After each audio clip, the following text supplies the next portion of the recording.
Yay! Hello, and welcome to this week Training Tuesday Live. It's Magna Marketers this week, and today we're going to do something a little fun, liven things up. We want to invite you to play a game with us today that we are calling Ripe or Hype. We're talking about some digital trends in 2019 that were predicted to really take over, as well as ones that we're hearing for 2020. All of these buzzwords, you know how it goes, but really saying, is it something that is ripe? Meaning it's ready. It's ready for your brand to take action on and dive into. Or is it hype? And we still feel like it's still that shiny thing that is fun, but is it right for your business? Before we dive in, though, if you've not met before, hello. My name is Jessica Phillips with Now Marketing Group and the Relationship Marketing System, and my awesome co-host. I do it every time. I'm going to point to the right direction this time. It's Mike Gingrich.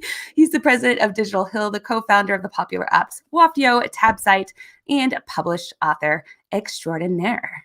How's it going, Mike? Hey, I'm doing well, and very excited for this unique episode. We'll have to see if this takes off, man. We can have a new model here, but yeah, really looking forward to this. Good to be here. Let's see. I was traveling last week. Was in O'Hare Airport about this time, so it's good to be in the seat, ready to go. That's awesome. I feel like we look very complimentary today. Yeah. We both got like the pink purples on, both got glasses on, and bringing back the blue light glasses to get rid of these headaches that have been coming on. Protect your eyes, people. That's one of the trends that I'm going to call ripe. Blue light glasses, it is good for you, I promise. But we're not here to talk about glasses. We're here to talk about digital trends. And one of the things I would love for you to do as we're getting going with this is pop in your own digital trends that you've heard about. Now, I do want to preface that with saying I'm not seeing all of the comments real time. Most of the comments we are monitoring from the Facebook page on Now Marketing Group's Facebook page. So it's facebook.com/Now Marketing Group. We are live streaming this, however, to YouTube, LinkedIn Live, as well as a couple groups here on Facebook. So if you're wanting to be a part of the conversation, definitely join us on the page there, and I'll be monitoring comments as much as I can, all these places, because I want to know what digital trends that you would like to talk about and whether you think they're hype or ripe. All right. So you ready for the first one, Mike? Do it. Yes. Yeah. So we want to talk about some trends, and you want to talk about you want to go into the Instagram one? Yeah. So there's so many social sites out there. As you know, we're winding down 2019, even though it doesn't feel real that Thanksgiving's next week here in the US. It is. And so brands are thinking about what to prepare for in 2020. And we just did a webinar on Now Marketing Group's page last week called getahead2020.com, and talked about several things that were really something to double down on. And one of those things that was brought up a lot was Instagram. And this is one that is owned by parent company Facebook, of course, and is primarily been thought of in the past as something that businesses that are really into fashion or, that are into really more visuals, things like that, but they need to focus on Instagram, and more importantly, Instagram as a business to connect to your business account, potentially on Facebook as well. So what do you think, Mike? Is Instagram one for businesses to really focus on as ripe or hype? And is it depending on what type of business they are?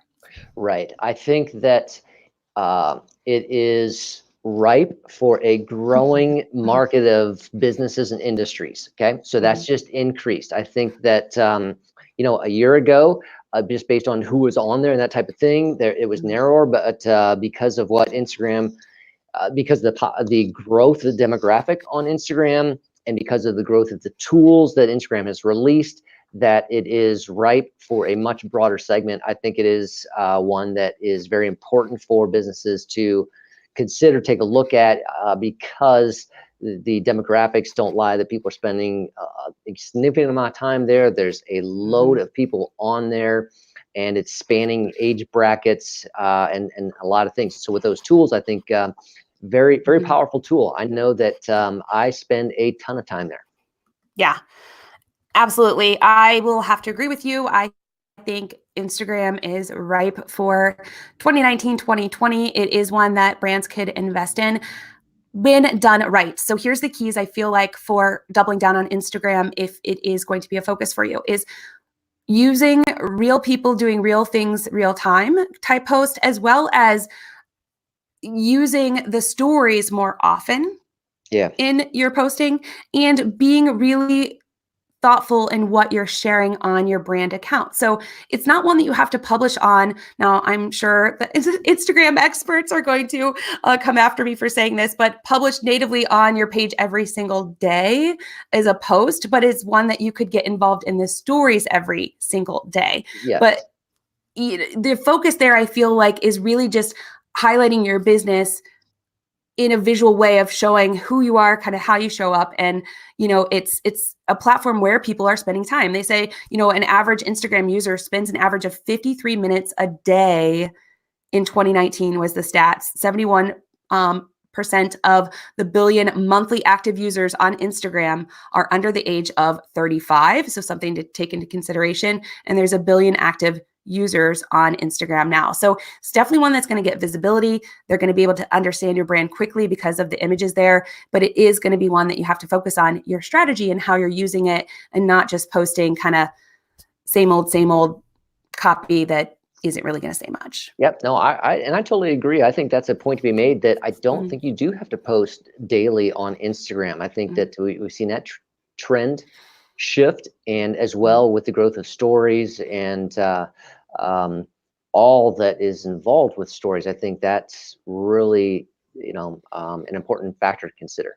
Yeah, definitely think it needs a strategy too, because I think that was one thing also with Instagram. I don't think many brands went at it with an actual strategy in mind. And if you are fans of Agora Pulse here, they have a really amazing social lab where they've done experiments on Instagram on, if black and white photos work better, or color photos, or text versus images, or, a lot of different things with strategy, hashtags.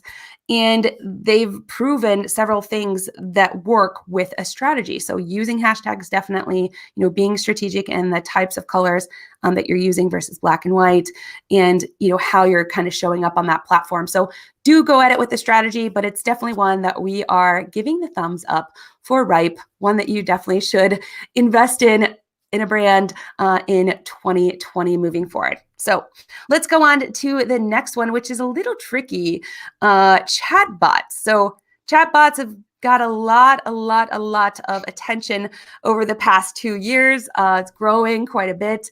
What are your thoughts on chatbots for business? Ripe or hype, Mike? Yeah, well, can we get anybody to contribute on that one? What do we think? Yeah. Is there anybody? We got some people on Facebook there, LinkedIn. Yeah, I'm what curious. do you tell us? I've definitely got an opinion, but anybody out there? Let's see. And there's no right or wrong. This is everybody's personal opinion on this. And I know we have some friends that definitely love this space too. So,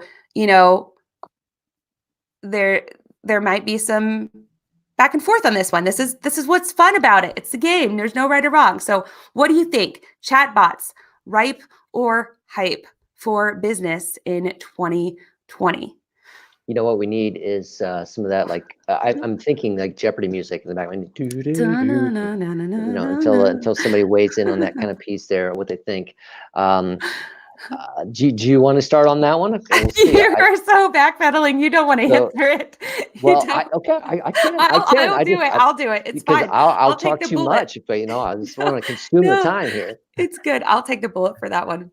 You want me to take it? Okay. So I'm going to preface this with, you got to hear the end full thing of this story. Okay. My answer here. So it's not black and white here, people.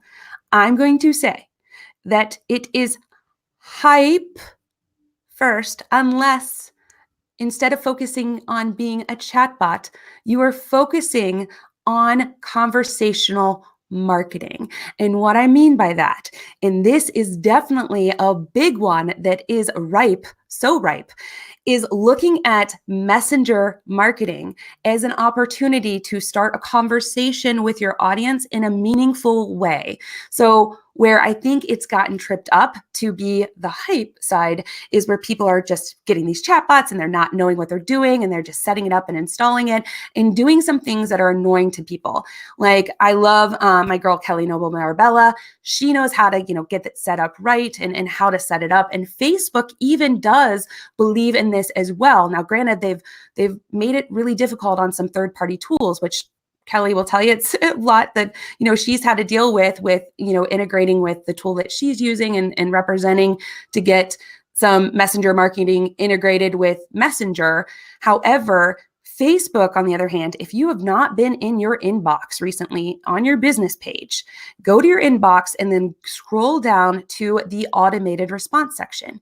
In that automated response section, they have pre-built in there some conversational marketing opportunities for you to automatically have at your disposal, meaning you can start with some frequently asked questions that you can generate right there and have a response, a thoughtful response back, where you can also attach a video to reply back or an image to reply back to that frequently asked question, or direct them to a link that can open directly in Facebook or whatever you want it to do. But they have pre-built in where Messenger conversations can be automated for the starting point of just starting the conversation. So here's why I said it's both. The hype part is chatbot just for the sake of trying to have a chatbot, where I think it is hype or ripe, definitely something you need to double down on is thinking about how can I start to generate more conversations in the inbox with using a couple automated tools that can help me facilitate it smarter, faster, and reducing friction in the process overall.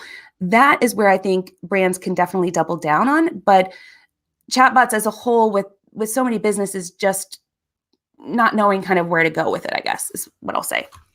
Got it. What do you think? Okay. Again, I think I have to kind of preface this as well, but I'm going to also agree hype. And I'm going to say that largely it's because I haven't seen adoption rates of people enjoying the experience. Now, again, that comes back to somewhat of the setup of it. All right. So I think that audiences don't want to stay with a bot for a long period of time, like multiple question, multiple answer kind of things. If it's quick and done and you got somewhere, I think that can work. But the trend has been too long of sequences, and demographics have not enjoyed that experience, that type of thing. So that's why I say hype. Can it shift? I mean, I think there's a spot for it.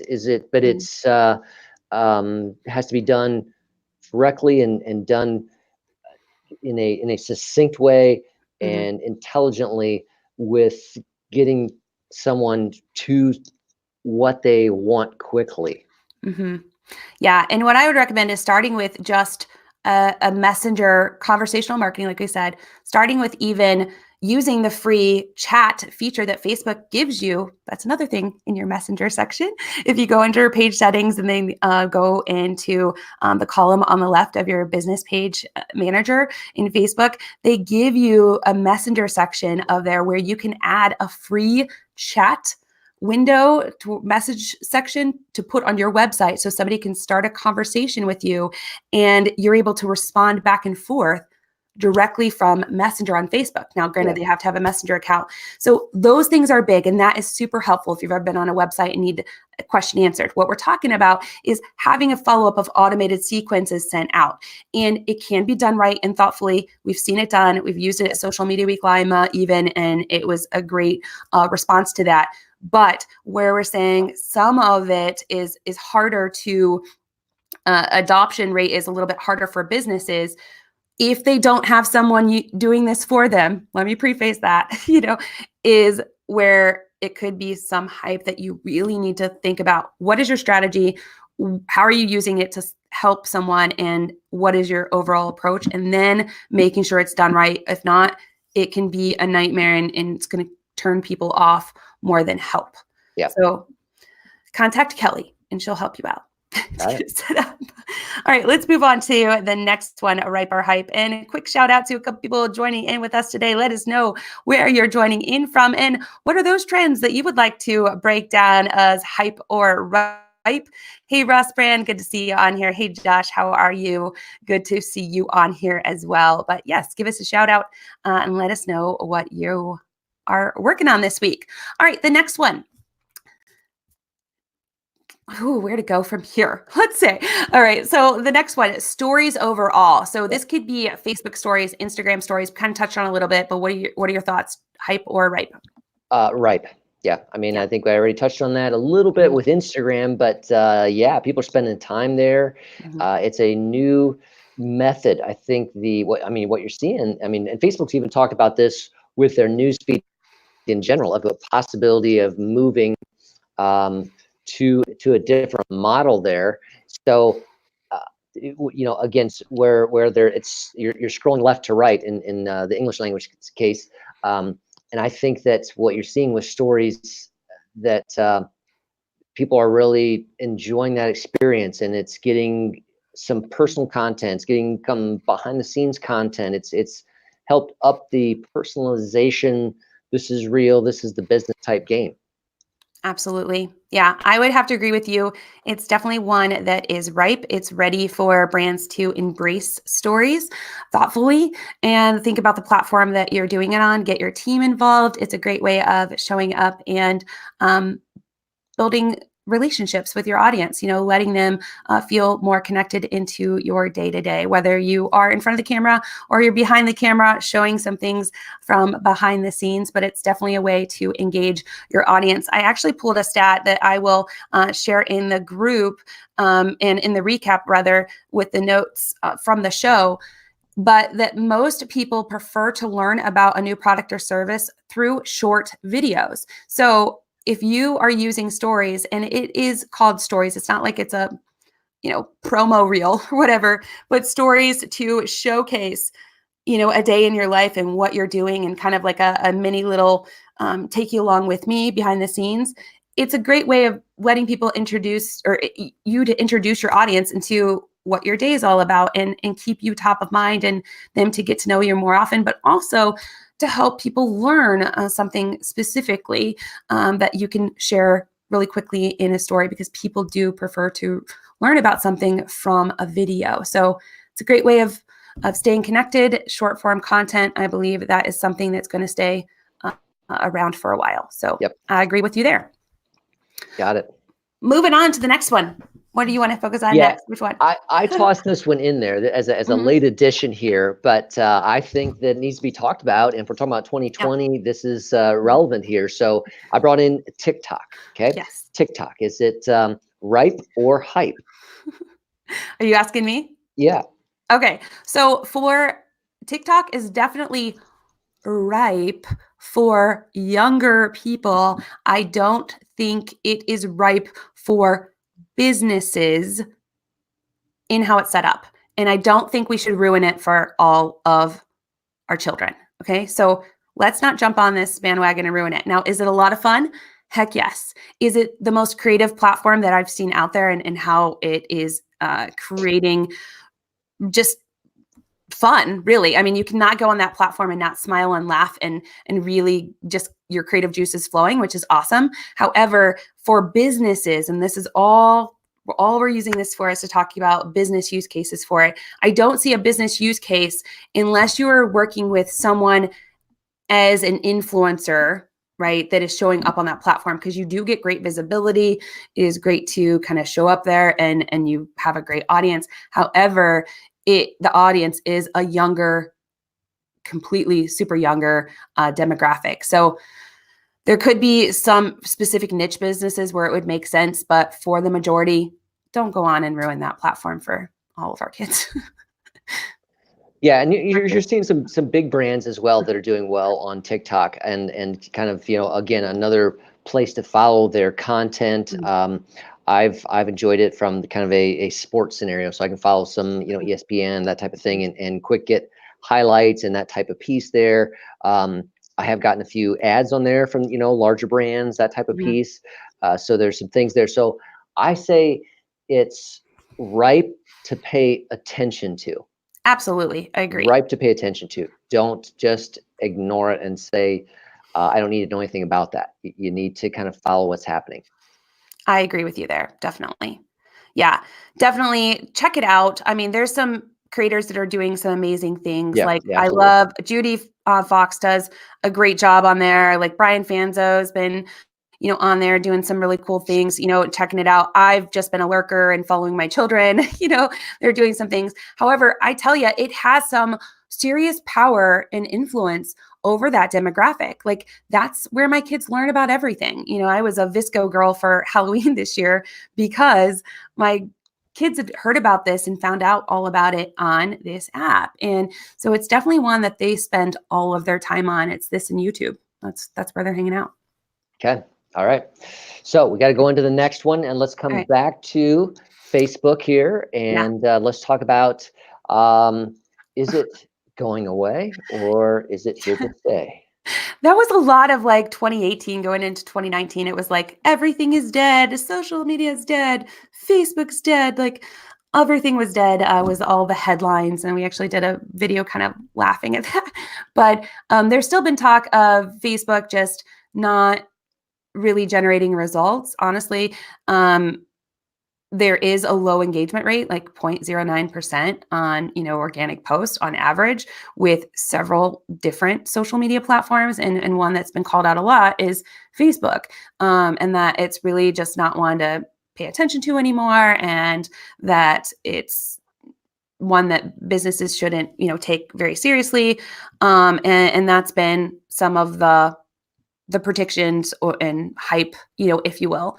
And I'm going to call that hype. I think there's the brands that are doing it right on Facebook, meaning that they are showing up to engage and use it as a platform for having conversations and taking advantage of the tools that are on there, like groups, Facebook groups, and, Facebook stories and Facebook video and Facebook watch, and using some of the other features on there that we just talked about, like those conversational marketing tools that are built into Facebook, the appointments that are built into Facebook, the services that are built into Facebook, the jobs, all of the things. It can work. You just have to have a plan and showing up to genuinely just focus on the conversations that you're starting and keeping people natively on that platform to do so in order to make Facebook work for you. Okay. I'm going to agree and say it's ripe, and I'm going to say to kind of, I think, back up what you said and say that it's just changed. You need to use the right tools. So there's groups that I'm very active in that I wasn't before, that type of thing. I'm seeing more stories. I'm following that than I was before. So brands need to pay attention to these pieces there. I would say that on some B2B businesses on Facebook, I'm seeing that 0.9% engagement rate. However, on the flip side of that, I've got a B2C page that is just doing amazing in that regard. And we're up in the 30, 40, and sometimes 50% reach and engagement is off the charts on those types of pieces there. So it's working, but that demographic is really keyed into Facebook. And so that's what's key, is you got to really know what your demographic is and what they're doing on the platform, any platform. Yeah. And if you look like at your analytics and stuff, you can see kind of where your traffic is coming. And honestly, like Facebook, it's not always happening on the page, like where the action's honestly happening is in Messenger. It is in groups.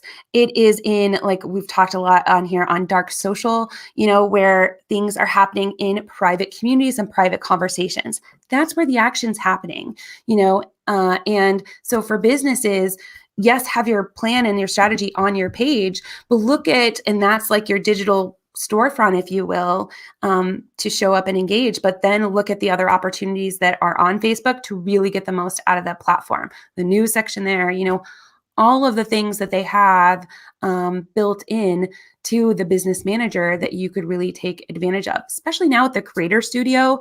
And you can do so much with it, like with editing video clips and using that as a post, scheduling out your Instagram through there, like everything within that Creator Studio is just amazing. So Facebook's invested a lot, they've updated a lot, and I still think it's one that businesses should be part of, but just use it to its fullest potential.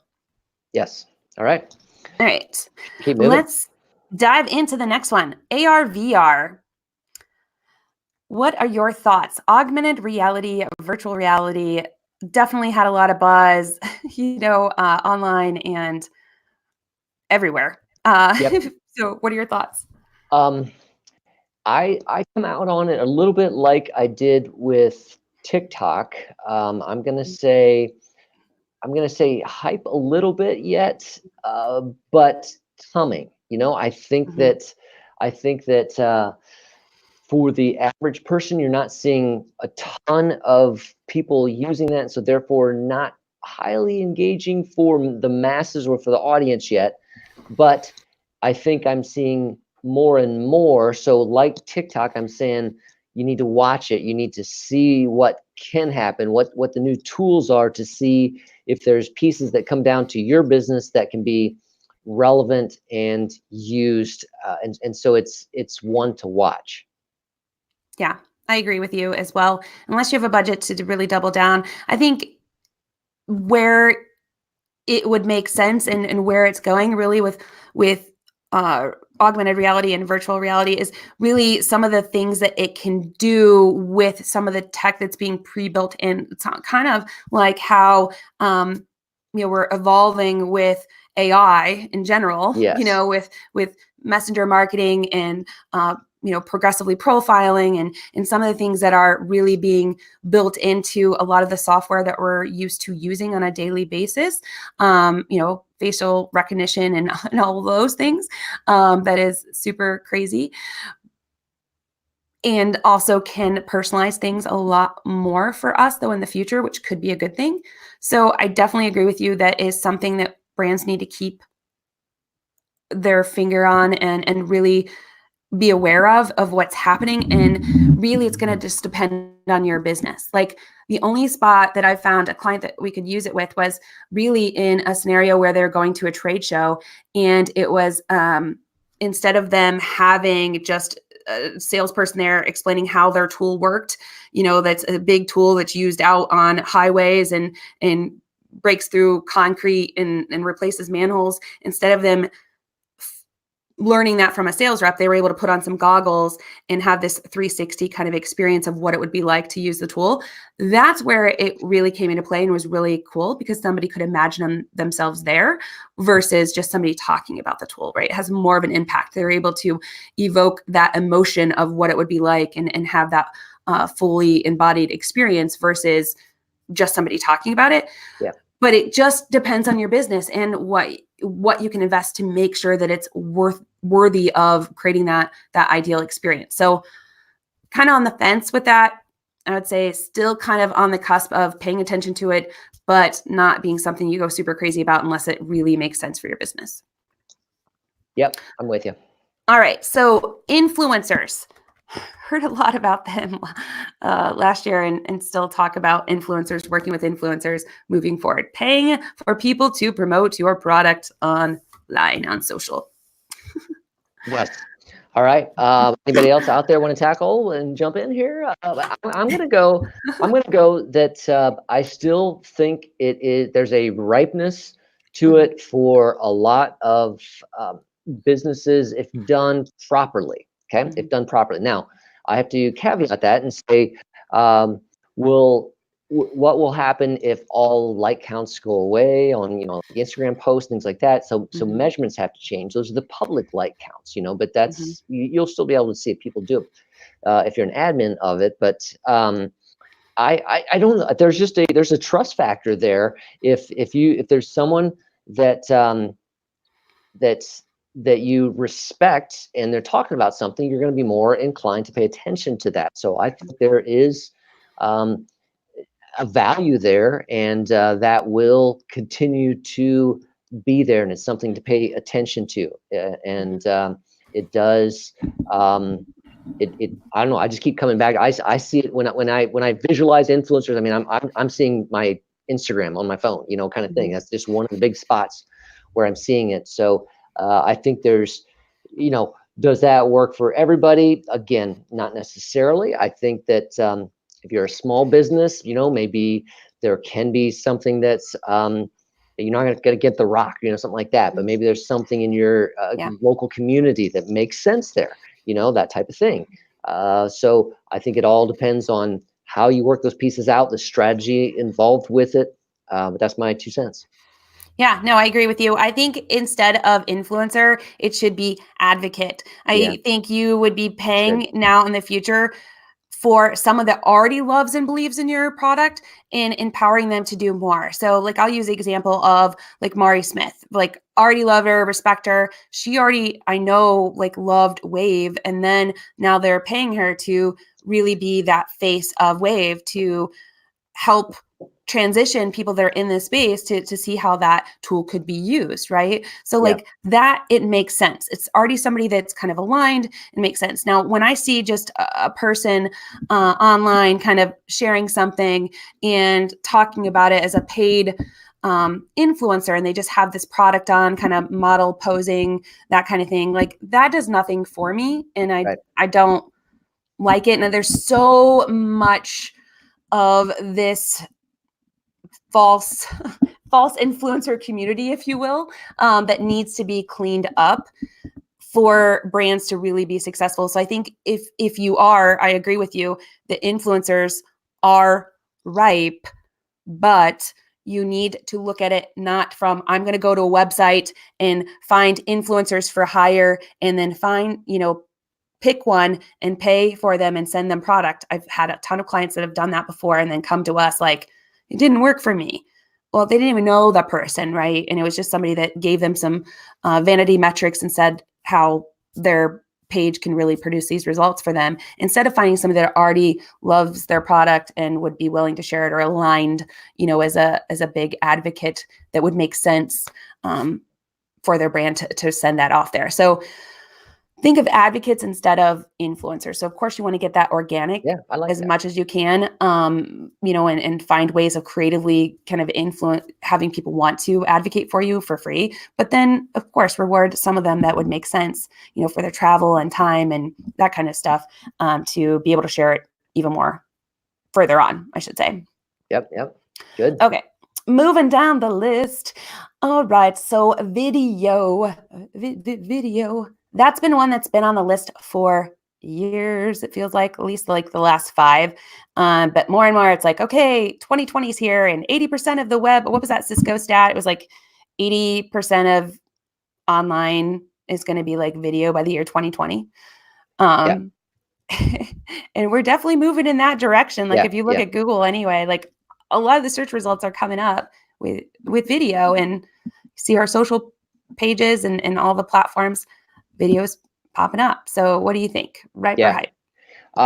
It's right. I mean, it's just more and more so what we're doing. I mean, you and I, we're sitting here, we're talking about trends, and it's live video, you know, that type of thing. We just went from one channel earlier this year to multi-channel now that we're broadcasting out to, and it's you know, phone speeds, all those kind of things, internet speeds that played into that just allow for that. And I mean, it's that one-to-many. It's the nearest thing to the handshake that you can get, because, you know, we're seeing mannerisms, you know, that type of thing. We're seeing movements, and we're getting somebody's vibe, you know, through video. And so it's again, what are the trending things? Watch what teenagers are consuming. Jessica, you said it, TikTok and YouTube for your younger ones then. And so that's a precursor of you know, the way things shift and evolve.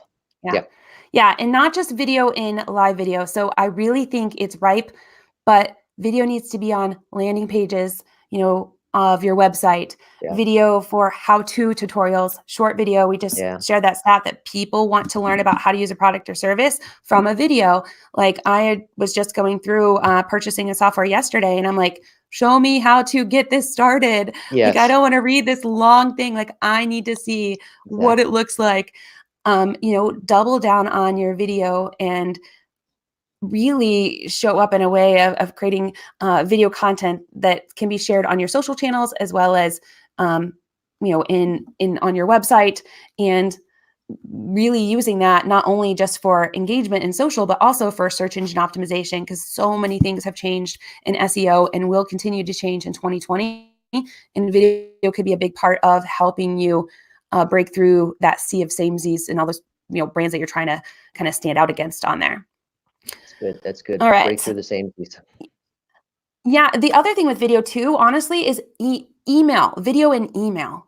Like, okay, so I've been like this big bomb fan forever, right? Like, but I found one that's even better that I want to tell you guys about just real quick, because I think this is a game changer. And actually, a woman emailed me, and it was a video response back to my video bomb email to her. She replied back with an email that not only had her video embedded into the email, but it had like this cool call to action links and stuff at the bottom of it. And it was like made my bomb one look like archaic, right? So I was like, what the heck is she using? It's called Dubb, D-U-B-B, or I think it's two B's, D-U-B-B, but yeah, dubb.com. I'll put a link in here. But what it allows you to do is like do personalized video email, but then really it gives you like the landing pages, everything built into this software, and people open that. I'm telling you, every time I've sent a video email response, one, it communicates things a lot more clearer than if you're just writing it all out. Two, you again get the tone in there, and three, it's personalized, right? People feel like you took this extra step. So I see video email being a lot more focused on in 2020 as a strategy in follow-up.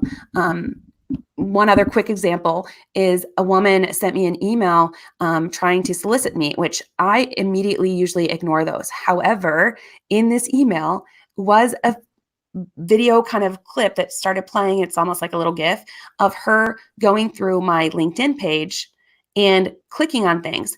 And it piqued my interest. So I watched her video. I never watch or click on sales bait emails, but in this email, she was talking about ideas that she had for me, and it was just 2 minutes long.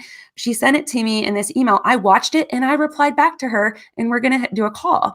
Like, I would have never done that if it was just a sales email. So I think that's something really that people could. So she personalized it. It was written for Jessica. She videoed it for Jessica. My name. Yeah. I mean, if you're going to send out a sales letter, or sales email, why not take, it was 2 minutes long. It wasn't even that, right? She hit record, and now these tools, like it integrates right within your Gmail or whatever that you're using. And you can record your desktop super quick and send it off. Like, why not, right? Like, that's going to give you such a better chance of getting, an open than if you're just saying, hey, personalized name, right? Here's what we're all about, and yada, yada. Like, curiosity makes you want to click on it if they're seeing something that is theirs, like my LinkedIn page. I'm like, what is she doing on my LinkedIn page, right? I wanted to watch it. So I really think it's a great tool for that. For that purpose, and also using it for delight in other ways, like we're sending how-to videos quickly back to clients. And then on a mass scale, sharing something of what's to come and all of that in an email on a mass scale too. So there's lots of ways that you can use it. Yeah, no, I like that. I need to take a look at that Dubb.com. Oh, I love this. Eileen says, Jessica, I'm so glad you mentioned Dubb. I have a 14-day trial that I need to get going with. Yes, yes, yes. I have just got everything set up yesterday. So I'm super excited to get it rolling and going. And they have a super active Facebook group and community that's really helping each other. So, all right, moving down this list, kind of in that same vein, it was personalized content. I mean, all of this really is the key. Personalized content has shown in email, as well as personalized content just in ads that are being served up. So when you're using ads, this is something that is a game changer, and it's showing that you're going to have 80% more effectiveness if some type of ad, email, whatever you're sending out is personalized to the person that's getting it, which means that you need some kind of system, CRM, what have you, that is collecting data on your clients and audience in order to be able to serve this up. So personalized content, hype or ripe? I guess I went right into it's good. But what are your thoughts first? Yeah, no, I think as well that personalized content is key, and it is there's multiple ways that it's becoming more easy to do it, and there, I mean, and we just kind of talked about how that video, I mean, that was personalized content right there to you. Right. So that's that's key. Yeah, and that's a one-to-one example. Let me give a mass example, okay, and how easy this could be. So one of our clients, they use Shopify as their website, right? Yep. And their products are all on Shopify. And this tool is like built in where it's like, hey, if they've liked this product, they may also like this. Or, hey, if they've purchased this product, chances are in 2 months, they're going to want to re-up. So what we mean by personalized content is using the example of like an e-commerce business, it's going through and setting up your email automation to say, hey, let's follow up with our client, customer, what have you, and say, we noticed that you purchased this, so you may want also enjoy this. And you're actually saying that in the email. So instead of just blanket sending out like an ad or a newsletter, you're personalizing things that matter to that individual. It could be done in a B2B example of, you downloaded this type of content, so you may enjoy this, or you just finished doing this webinar. So, hey, here's your next step in the process, right? Yeah. So like personalizing it where someone's saying, oh, they actually are paying attention to what I'm doing, and what I've done. Status, where I'm at in the sequence, the process. Got it. Yeah. And I'm sure all of you have an example like that of loyalty, when you went into a store and they're like, here's your favorite items, and now you have so many points on it, and here we're going to reward you. It can be done in a multitude of different ways. It's really just key of personalizing to the person so it gets noticed, and it's something that will help reduce churn as well as keep people engaged in their attention on what you have to say. Yes. Yep. All right. So moving down the list, we have one more to talk about here, and that is just the new, I'm going to call it next generation SEO. So I'm including in this like Alexa flash briefings, voice search. I know that all of them are the same, but just all of the changes in voice search overall, as well as search engine optimization, kind of next gen, and what people are calling next gen, which is usually voice search and changing up how you are indexing your website for voice overall. Yeah. I gotta go ripe on that. I think that the voice search is just totally increasing. The more, think about our phones, what we're doing on there. Think about what we're doing at home with devices, and therefore, the way you write content, the content that you have on your web needs to adapt to that, and you also need to have content that this is SEO as well, and that is content that adapts to the ways different users might want to consume content. So you need more on your website. Yeah.